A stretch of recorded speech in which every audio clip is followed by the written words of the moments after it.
Hi, I'm Hope Montgomery, and you're listening to KHDX.FM. Today we're here with Sam Raines, and he is an indie folk singer-songwriter out of Jackson, Tennessee. Hey, Sam. Hey, Hope. We're going to record this show today. It's an interview and a live show out of Trenton, Tennessee. This is a house show that we're hosting, and we're just going to jump right into questions for Sam. You ready? I am ready. Okay. I just want you, first of all, to catch us up a little bit on your music history, where you've come from, and where you've been, and who you are as a musician. Okay. Let's see. I started writing songs when I was 16, and they started out, they were pretty bad, a lot of them. But I had fun. I was doing it with my friends, Nathan Couch and Landon Shively, and we formed this little group called Sang Freud, and for whatever reason, these early experiences sometimes don't work out, so I moved on from that into a duo called Saraplane with Landon. It was just me and him for a while, and now it's just me by myself.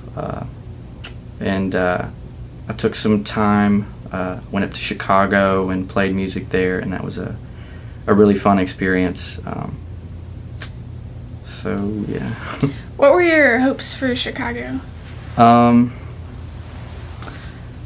wanted to just drop everything and just go live an authentic life in Chicago, and realized pretty quickly how difficult that was. I was just proud of myself because I was there for 2 months, but it was admittedly could be scary because, Chicago is kind of a scary place. Or it can be kind of scary in general, but to not know a soul before you go somewhere. But what I wanted to just sort of set up there and play around, and it didn't work out the first time around, but hope to go back sometime. Go back to try again, or just go back for a visit? Go back to try again. It was just it was a really neat experience, and one of the things that I would do, I would Google search open mics in Chicago, and I learned the train system. They call it the L, and so I would Google an open mic that was happening, and I would figure out what the best stop to get off of was, and I would just go and sit down and sign up and play, and then go back to the apartment that I was staying at. So that was fun. Lug your guitar around the whole way? Yeah, it got a little bit heavy. Yeah, I don't envy that. So your past 2 EPs were actually put out with Saraplane, correct? Yes. You want to tell us a little bit about those first 2? Okay. The first one was released in May of 2010. A guy named Will Hadley produced it, and it was just 5 songs. Two or three, no, it's just 2. 2 of those are actually going to be on the album that I'm about to release. But that was more of sort of a demo thing. And then last summer, Landon and I released Not What It Seems. And it was just a completely different sound from the original. And that was a fun experience because we didn't really approach it in the sense of let's put this out there and do a lot of publicity. It was just completely let's have fun recording this and let's just give it away just so that people can enjoy listening to it. Right. What was the core part of those EPs? Like, did they have something that they circulated around as far as an idea or something you were trying to convey? The first one was really just a collection of singles. The second one, Landon sort of came up with the name Not What It Seems, and he has his own idea of what it means, and the songs flow together in an interesting way. But if people are interested in listening to it, I don't.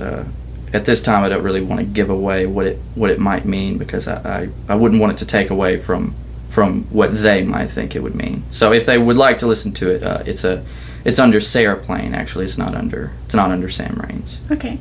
And they can find that on SoundCloud. SoundCloud under Seraplane. All right, so you've mentioned your new album, and you want to give us an idea of how long that's been going on and what's the name of this album. Give us your vision for this album. Okay. I started imagining this album in English class my senior year of high school. Nice. And so I guess that was about 5.5, 6 years ago now.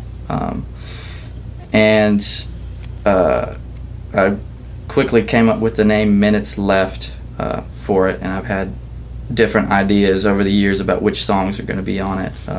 Is that name 5 or 6 years old as well? Yes. Okay. Yeah, I came up with that in high school. But I have been recording it for about the past 2.5 years, and it was originally going to be a Seraplane album, and then it's ended up where it's just going to be a Sam Raines thing. All right, cool. And what's the idea? Can you tell us that, or do you not want to give us too much? I will say that all of the songs on this one were written in 2007 and 2008, so I would have been 17, 18, 19 when I was writing them. And I think it speaks to the maturity level of maybe the teenage version of me. And that's not necessarily a bad thing, I don't think. It's just sort of the mindset that you have when you're growing up, and things are maybe a little bit simpler. And there's that teenage angst and that sort of thing. But regardless of maybe me thinking it's a little bit immature or I don't quite feel the same way, I don't want to give it away. Okay. Can you reveal to us what songs will be off of the first Seraplane EP and that are going to be on this album, or you prefer to? Yeah, I can. Everything is Getting Better and Apple. Okay. And they were... Are they re-recorded? Yeah, they're completely Okay. re-recorded, and the way that I feel about it before was that was more of a demo EP, and this is more of the way that I've wanted it to sound. So it feels good to go ahead and get something that's more or less permanent, so I can leave that stage behind and have that to show for it. Right. So how is this project different or the same as working with a Seraplane project? It's different in that I have complete control, no one else to have any basically input. I mean, I'll listen to people's ideas, but it's sort of me in the end who makes the decision on how the song is going to sound. And in a way, the songs are very personal, the ones on this one, and so I guess I like it that way, but at the same time I've lost the communal aspect of music and sort of traded democracy for dictatorship. So it's a double-edged sword. Yeah. What has the writing process, since this album is largely from a couple years back or more, do you think the writing process is similar between, the two EPs and this album? What do you think about the writing process? Well, the EP, the first EP, the songs were written sort of around the time that the songs off the album were written, and of course 2 of them are the same. The ones off Not What It Seems, the Seraplane EP that came out last year, you could argue that the majority of that was written while we were recording it. We just sort of had the skeleton going in and laid it down, and then Landon is very much he wants to try as many things as we possibly can and just see what sticks, and I resist that in favor of doing as few things, And so it's that combination that make that EP sort of unique for me, and I like the way that our styles came together for that. Right. So you're producing this next album, correct? Yes. And it's been very scary. But part of that, I mean, having to have go out and hire someone, a producer who has a whole lot of creative control over your songs. It's tough to have to give that away, and it's also expensive.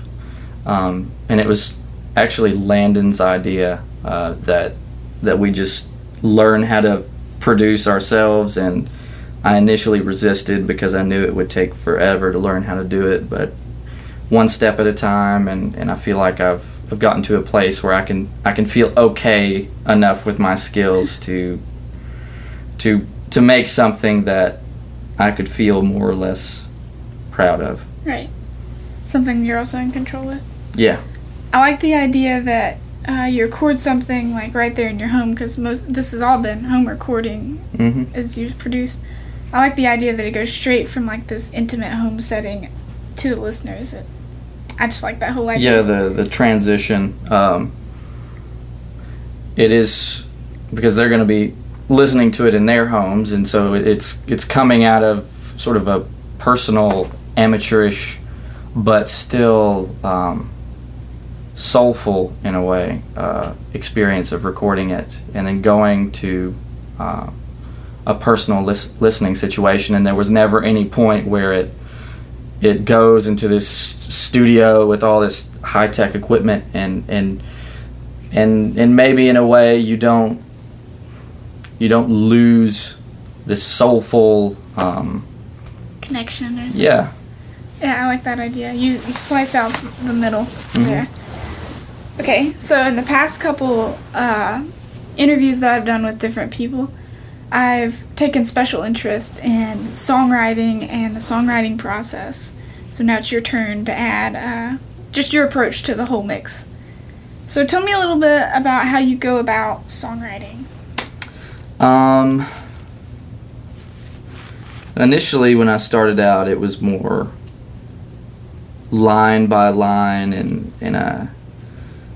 I've moved on from that, and I try to imagine more and more imagery and a bigger metaphor, to a point where I'm asking myself questions maybe about the metaphor that won't even end up in the song, but it's just interesting to know that it's there if I need to pull from it in a way. But it happens differently every time. Sometimes it's just a line that gets in my head, and I'll sing it out loud, and that happened off one of the songs on the new album, where I just started singing a line, and then initially was afraid that I had heard it on the radio maybe, so I had to let that one sit for a few weeks before I decided that I had actually come up with it myself. Cool. What did you mean by you started out with line by line? It started out for me as I need to think up a new line here. I need to fill in a new line here. What about this line? What about that line? Oh, that's a neat line. And it was all just about these lines, rather than what am I trying to communicate exactly, and thinking of it as a whole rather than sticking in little pieces that in the end when you're finished may or may not flow together like you want them to. Right. Kind of like the difference between fragments and just a whole. Right. So I talk a lot with people about how songwriting changes, and like how you can kind of feel yourself change. You see your songwriting change. How do you see your songwriting move? Like, where do you see it going next, and how has it changed in the past? I guess it's hard to say where it's going. I'd like to think I'm getting to a place where I'm doing more with what is actually on my mind, the experience that I'm having, but not so much in the way that, oh, poor me, if I'm feeling depressed or it's all about me. I'd like to make it relatable to where you don't necessarily know that what I'm writing about is something that I experienced in my life. Right.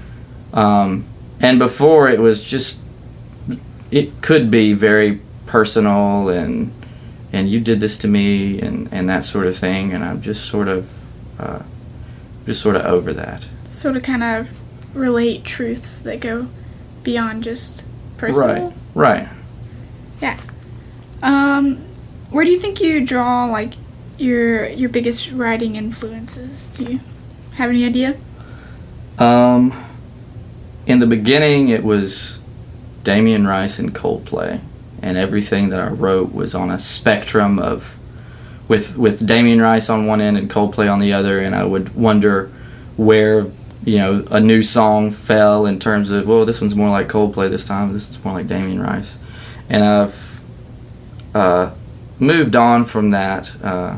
A huge fan of Regina Spektor's originality and Bon Iver and Radiohead, and not necessarily so much I want to make my music sound like their music, but I'm inspired by their originality, and I want, in the same way that they seem to have discovered their selves in music and that they are being themselves when they play their music, I want to do that for my own music.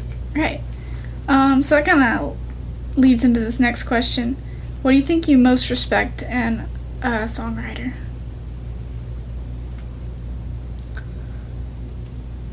If they're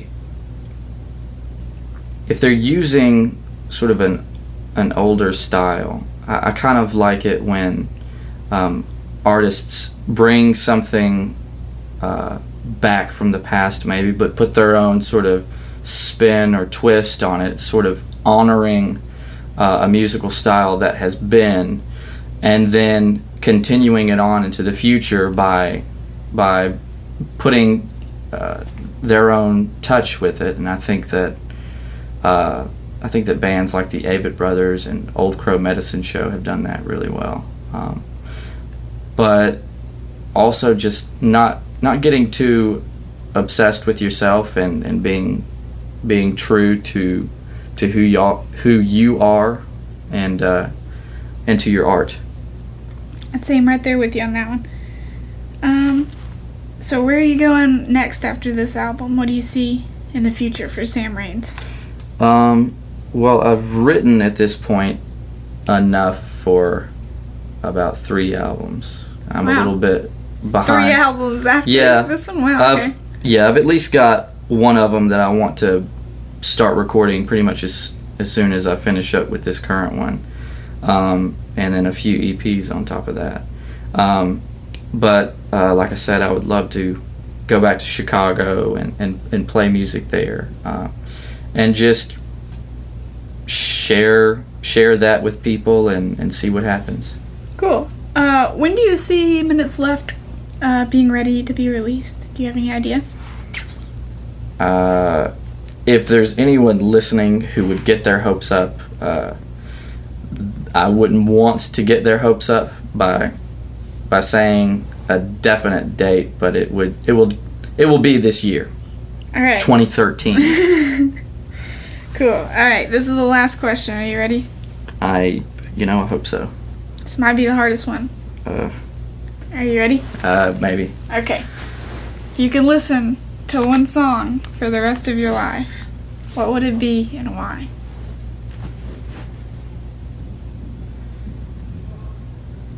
I think it would be Firewood by Regina Spektor. I encourage whoever's listening to go and YouTube that song. There's just a few parts of that really hit home with me, and yeah, I don't want to give it away. All right, cool.